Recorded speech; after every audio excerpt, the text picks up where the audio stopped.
Hello everyone, welcome back.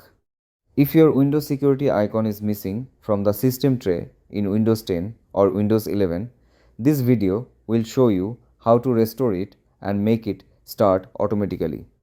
This icon is very useful because it lets you quickly open the Windows security app, check your protection status and run security scans.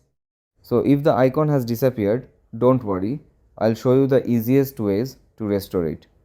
The Windows security tray icon is controlled by a file called SecurityHealthSystray.exe. To restore the icon manually, right-click the Start button and click Run.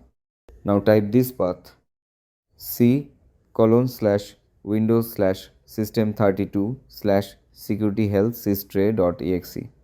Then click OK. As soon as you run it, the Windows security icon should appear in the notification area.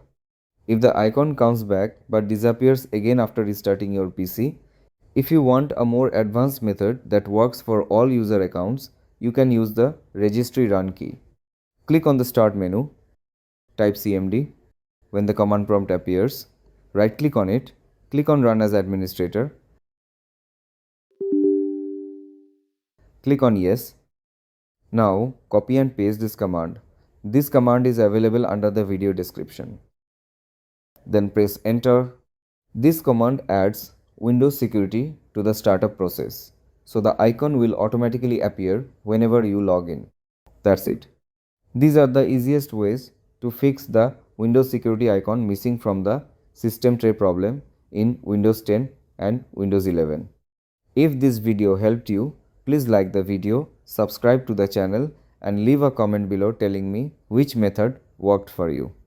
Thanks for watching and I'll see you in the next video.